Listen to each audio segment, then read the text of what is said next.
Hello everyone, welcome back to my channel. कैसे हो आप सब? आई होप कि आप सब अच्छे होंगे। तो आइए हमारी स्टोरी फेटेड मेट्स के नेक्स्ट पार्ट को स्टार्ट करते हैं। लास्ट पार्ट में हमने विजान और लेनिबो का पास्ट देखा था, उनके साथ क्या हुआ, और वो देखकर सभी लोगों की आंखों में आंसू थे। उस हॉल में जितने भी लोग खड़े थे उन सब की आंखों में आंसू थे। चेंग ने हाई क्वान की आर्म को टाइटली पकड़ रखा था। विजान अभी तक उसी स्क्रीन को देख रहा था जहाँ थोड़ी देर पहले उनका पास्ट चल रहा था। धीरे धीरे सब होश में आ रहे थे। लेनी ने यांगजी की तरफ देखा और कहा, तो तुम्हें अब पता चल गया होगा कि ये बुक क्यों स्पेशल है और क्यों वो ही विजान को डिजर्व करता है। अब सबका ध्यान यांगजी की तरफ चला जाता है जो हॉल के बीचों बीच चुपचाप बैठी थी। विजान भी अपने होश में आया और उसने डेंजरसली यांगजी की तरफ देखा। तुमने जो भी किया वो माफ़ी के काबिल नहीं है। तुमने ना ही सिर्फ मुझे मेरे मेट से अलग करने की कोशिश की, बल्कि तुमने पूरे कल्टीवेशन वर्ल्ड को खतरे में डाला। अगर मैं तुम्हें सज़ा दूंगा तो शायद तुम सह नहीं पाओगी। कुल प्रमुख जिन, मिस यांगजी आपकी ओमेगा डॉटर है और मैं चाहता हूँ कि आप इसे कड़ी से कड़ी सज़ा दें, क्योंकि अगर मैं यांगजी को अपनी सज़ा देने पर आया तो आप लोग शायद देख नहीं पाओगे। ये सुनकर कुल प्रमुख जिन गोंगशान खड़े हुए। उन्होंने विजान की तरफ बो करते हुए कहा, एम्परर, मैं जानता हूँ जो भी मेरी बेटी ने किया वो माफ़ी के काबिल नहीं है। मैं अपनी बेटी के किए पर बहुत ज़्यादा शर्मिंदा हूँ और आप चिंता मत कीजिए, मैं यांगजी को कड़ी से कड़ी पनिशमेंट दूंगा ताकि फ्यूचर में ये ऐसी गलती करने की कोशिश ना करें। ये बोलकर जिन गोंगशान यांगजी की तरफ घूमता है और बोलते हैं, जिन यांगजी, मैं तुम्हें पनिशमेंट देता हूँ कि 1 महीने तक तुम अपनी स्पिरिचुअल एनर्जी को यूज़ नहीं कर पाओगी। तुम्हें 1 महीने तक अपने ड्रैगन को लॉक करके रखना होगा और तुम एक नॉर्मल कल्टीवेटर की तरह अपनी लाइफ जियोगी, और ये तुम्हारी पनिशमेंट है। यांगजी ने अपने फादर की तरफ देखा और वो कुछ कहने के लिए अपनी माउथ को ओपन करने ही वाली थी, पर जिन गोंगशान ने उससे पहले कहा, मुझे कुछ नहीं सुनना। तुमने जो किया वो माफ़ी के काबिल नहीं है। शुक्र मनाओ कि एम्परर तुम्हें जिंदा छोड़ रहे हैं। ये बोलकर जिन गोंगशान वापस अपनी सीट पर चले जाते हैं और विजान उन सब की तरफ देखता है। अब वहाँ करने के लिए कुछ नहीं रह गया था। विजान ने सबको तरफ देखा और कहा कि ये सभा यहीं ख़त्म होती है। वो खड़ा हुआ, उसने लेन ई और बाबूशन सेन के सामने बो करते हुए कहा, मास्टर्स, मैं ईबो को कल आपके पास लेकर आऊँगा। ईबो का अभी अभी ट्रांसफॉर्मेशन हुआ है और उसे अपनी पावर्स के बारे में जानने की ज़रूरत है, इसीलिए मैं उसे आपके पास लेके आऊँगा ट्रेनिंग के लिए, और हमें ये जल्द से जल्द करना होगा क्योंकि यिनायरन अब हरकत में आ रहा है। उन दोनों मास्टर्स ने बस बो किया और वो वहाँ से डिसअपेयर हो गए।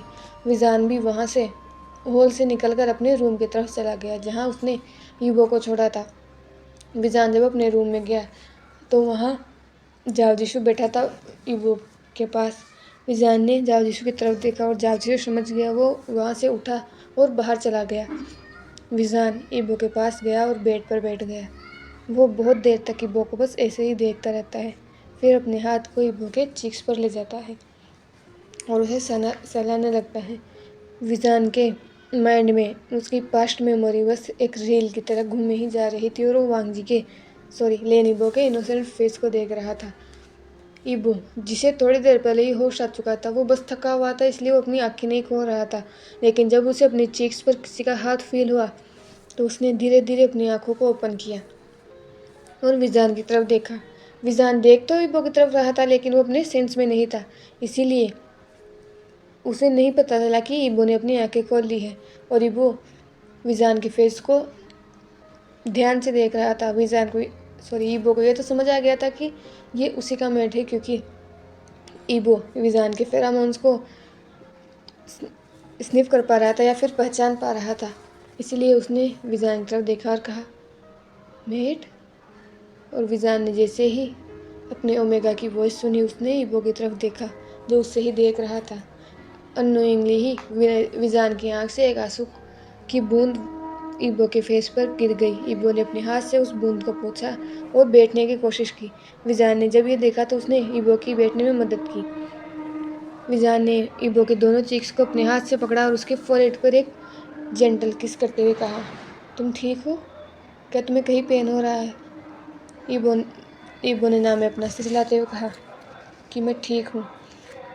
वो दोनों बहुत देर तक ऐसे ही बस चुपचाप बैठे रहते हैं और ये बहुत धीरे धीरे विजान की तरफ झुकने लगता है और अपने फेस को विजान की नेक में छुपा लेता है। विजान की सेंट उसको काम कर रही थी।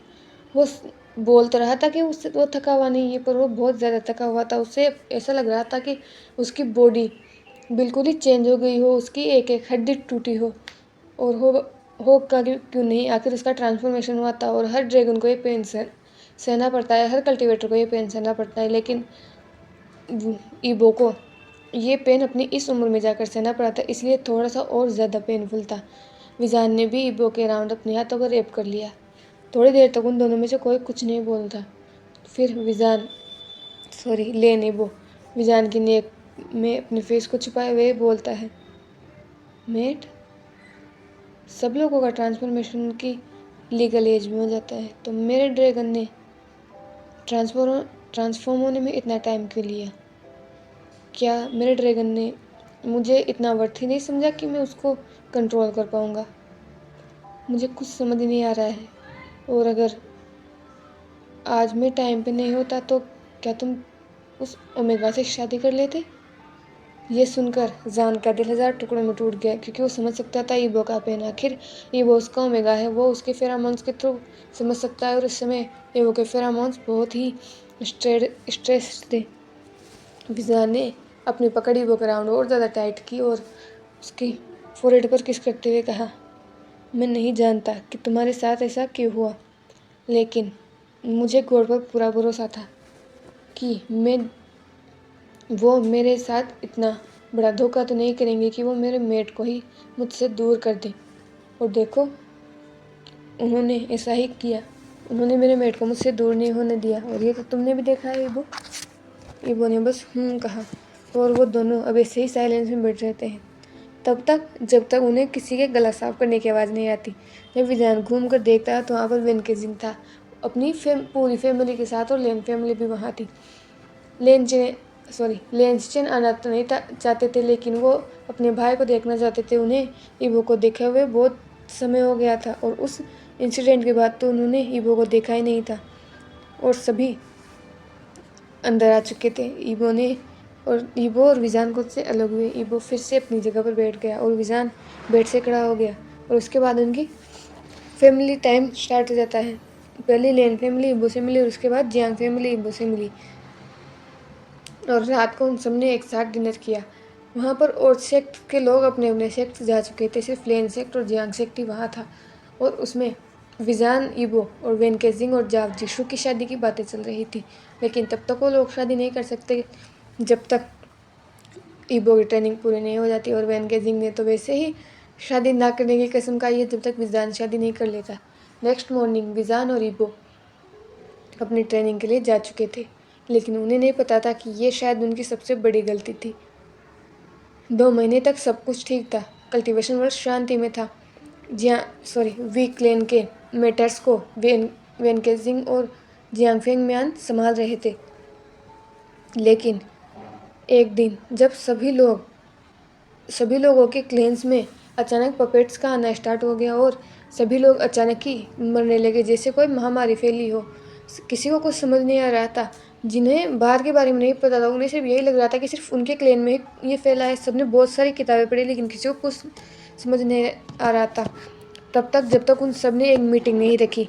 और वेन क्लेन, जो कि दफन माउंटेन के पास ही रहता है, पास ही है ब्रूल माउंट्स, वेन क्लेन से दूर नहीं है, वो भी वहाँ आए थे। और उन्होंने बताया कि ये कोई महामारी नहीं है, बल्कि जीन आयरन को किसने आज़ाद कर दिया है। वो शील्ड जो विभूषण और लिनवांगी ने अपनी पावर्स से बनाई थी, शायद वो कमज़ोर हो चुकी थी, और इसी का फ़ायदा किसी ने उठाया है।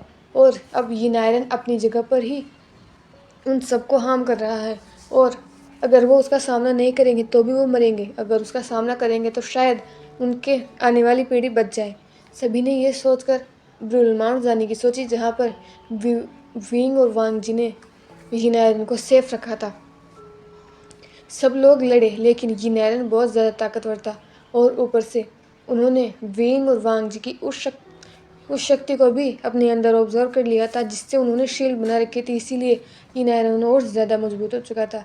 अब लगभग सभी क्लैंस के लोग घायल हो चुके थे, लेन क्लेन से लेन हाई क्वान, लेन चेंग, लेन जीशु, लेन सिजुई, वी क्लेन से वी फेंग मियान, यू जीवान, वेन गेजिंग, ये सब, और नी क्लेन से न्यू सांग और नी मिंगजू, जिन क्लेन से जिन गोंगशान, मैडम जिन, जिन जिशवान, जिन यानली, जिन मेंग्याओ, जिन यांगजी वहाँ सभी थे और वो सभी लगभग घायल हो चुके थे। वो सभी अपनी माउथ से ब्लड वॉमिट कर रहे थे। सब लोगों ने अब लास्ट में सिर्फ अपनी आंखें बंद कर ली, क्योंकि वो समझ चुके थे कि वो इन आयरन के आगे नहीं टिक सकते। सबने अपनी फैमिलीज के हाथ को टाइटली पकड़ सका था। उन सबको ये सुकून था कि आखिरी में अगर उन्हें मौत भी आ रही है तो वो उनकी फैमिली के साथ हैं।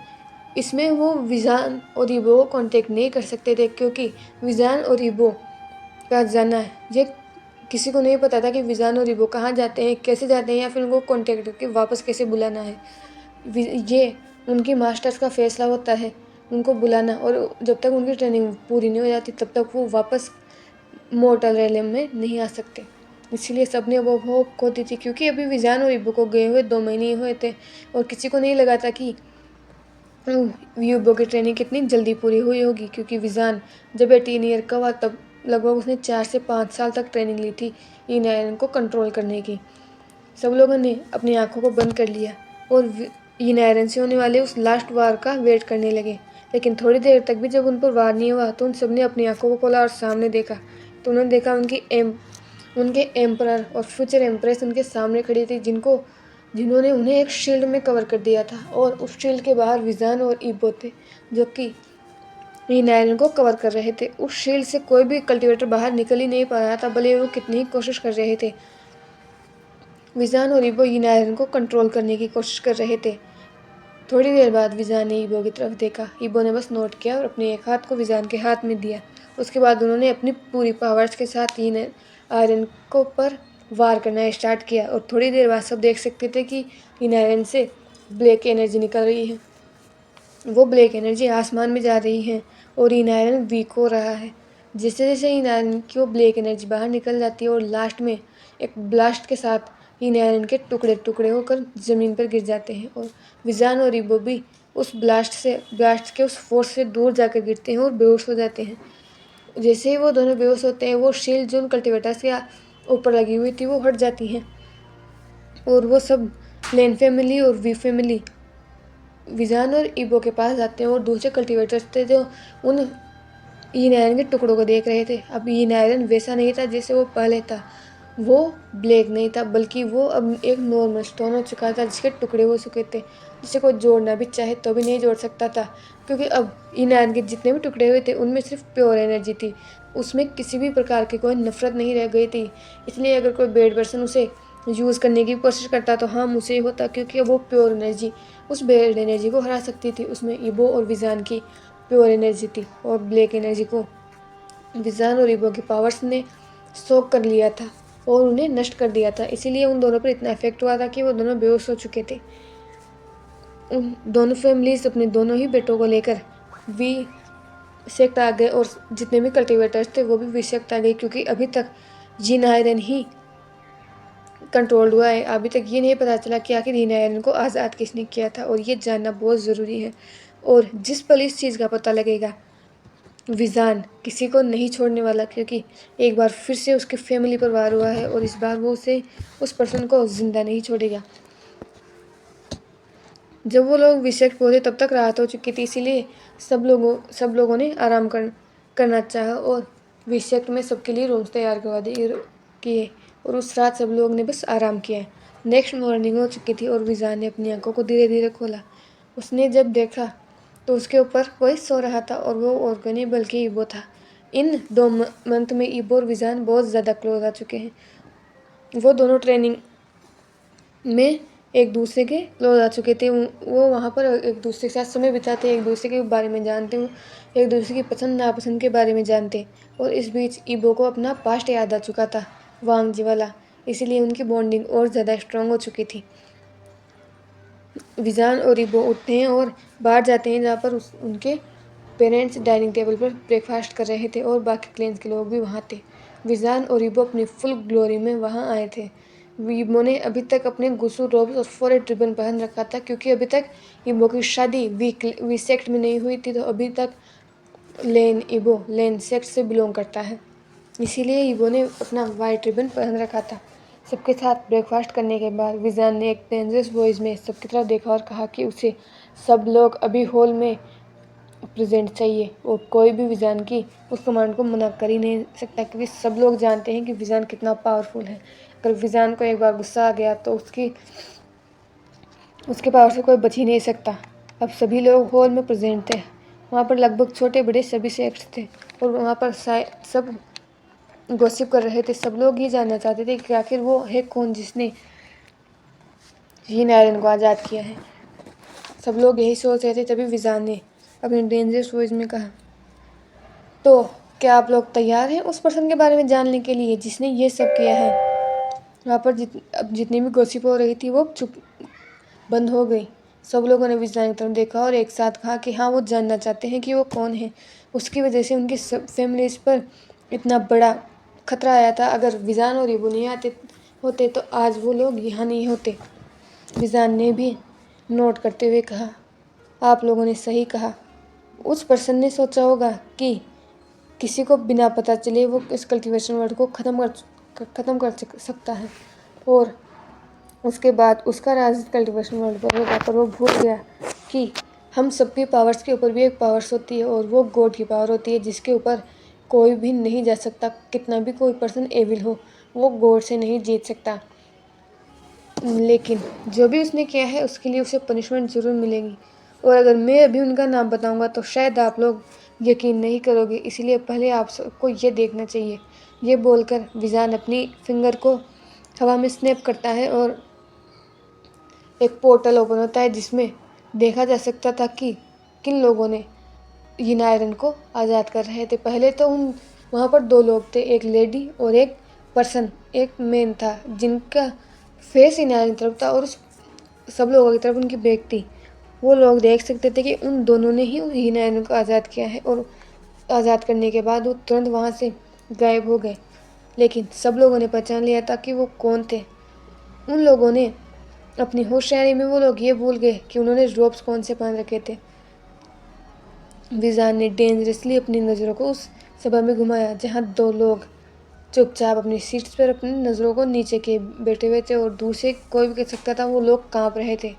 विजान ने ग्रोल करते हुए कहा, जिन यांगजी और जिन मेंग्याओ दोनों ही उस आवाज़ से फ्लिंच कर गए, और पता नहीं किसी फोर्स से खींचते हुए वो दोनों ही अब हॉल के बीचों बीच थे। विजान ने उन दोनों की तरफ डेंजरसली देखा और कहा, मेंग्याओ, मुझे लगा था कि तुम सिर्फ हमारे उसी बर्थ में इविल होगे, पर तुम इस बर्थ में अब की बार तुम्हारे साथ किसी ने क्या किया। मैं मानता हूँ कि पिछले बर्थ में तुम्हारे दिल में सबके लिए नफरत थी, लेकिन इस बार तुम्हारे दिल में क्या था? तुम्हारी फैमिली ने तुम्हें होल हार्टेडली एक्सेप्ट किया है, और शायद तुम्हारे पिछले दिनों में तुमने जो भी सफ़र किया है ये गॉड ने देखा था, और इसीलिए अब की बार तुम्हें पेरेंट्स का प्यार मिला, और फिर भी तुमने ये सब किया। और यांगजी, तुमने सिर्फ अपनी जेलसी में आकर ये किया। तुम शायद ये भूल गए, अगर तुम ये नहीं करती तो भी मैं तुम्हारा कभी नहीं होने वाला था। एक अल्फा सिर्फ अपने रियल मेट का होता है। ये सच है। यांगजी विजान से बहुत ज़्यादा प्यार करती है। जब जिन गोंगशान ने उसकी पावर्स को रोक कर दिया और उसे जिनलिनताय ले गए, तब यांगजी को बहुत ज़्यादा गुस्सा आया था। उसे लगा था कि उसके पेरेंट्स ही उसके साइड नहीं हैं, लेकिन फिर मिंग्याओ उसके पास आया। मिंग्याओ को पहले कुछ याद नहीं था, लेकिन उस दिन जब लेन ई ने उन्हें उनका पास्ट दिखाया तो मिंग्याओ को सब कुछ याद आ चुका था, और वो नफ़रत जो पिछली बर्थ में भी थी वो इस बर्थ में भी आई, और वो इस कल्टीवेशन वर्ल्ड से बदला लेना चाहता था। पिछली बार सबको मारने के बाद भी उसका दिल नहीं भरा था, इसीलिए उसने यांगजी के साथ मिलकर ये प्लान बनाया। क्योंकि ये बात सबने सुनी थी जो विजान ने कही थी कि वो ईबो को लेकर मास्टर्स के पास ट्रेनिंग के लिए जाएगा, और कब वापस आएगा ये किसी को नहीं पता था। और मिंग्याओ और यांगजी ने इसी का फ़ायदा उठाया। उन्होंने सोचा था कि विजान और ईबो जब वापस आएंगे तब तक कल्टीवेशन वर्ल्ड ही नहीं रहेगा, और जब वो कल्टीवेशन वर्ल्ड ही नहीं रहेगा तो वो किस पर रूल करेंगे, और कैसे भी करके वो यीन आयरन को अपने काबू में कर लेंगे और विजान और ईबो को मार देंगे और उसके बाद इस कल्टीवेशन वर्ल्ड पर उनका राज होगा। वो अपनी ही एक दुनिया बनाएंगे जहाँ सब लोग सिर्फ उनके सामने झुकेंगे।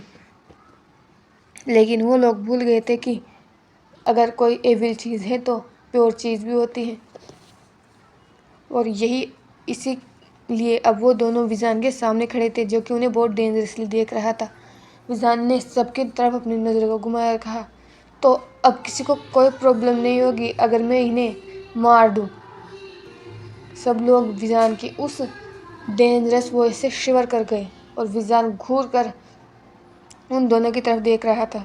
विजान अपने थ्रोन से खड़ा हुआ और अपनी ड्रैगन फॉर्म में ट्रांसफॉर्म हुआ। जैसे ही वो हुआ, उसने अपने, जैसा कि हम जानते हैं कि विजान की पावर फायर है, उसने उसी फायर में उन दोनों को जलाकर राख कर दिया। और ये सबके सामने हुआ था ताकि आज के बाद ये सब याद रखे कि जो भी गलत का साथ देगा उसके साथ यही होगा। और उसके बाद विजान, इबो, वेनकेजिंग और जालजिस्टर की शादी करवा दी गई थी।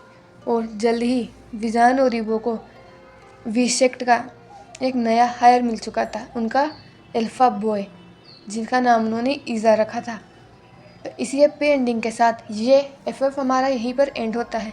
अगर मैं आपको सेटिस्फाइड नहीं कर पाई हूँ या फिर आपको और शैनवांग मोमेंट्स चाहिए इस एफएफ के, तो आप मुझे कमेंट में बता दीजिए, मैं एक एपिलॉग इसके लिए लेकर आ जाऊँगी। और यहाँ तक मेरे साथ बने रहने के लिए थैंक यू सो मच। ऐसे ही मुझे सपोर्ट करते रहिए and thank you so much for 1K subscriber. मैं बहुत ग्लैड हूँ कि आपको मेरी स्टोरीज पसंद आ रही हैं। Thank you for watching. मिलते हैं एक नई स्टोरी में।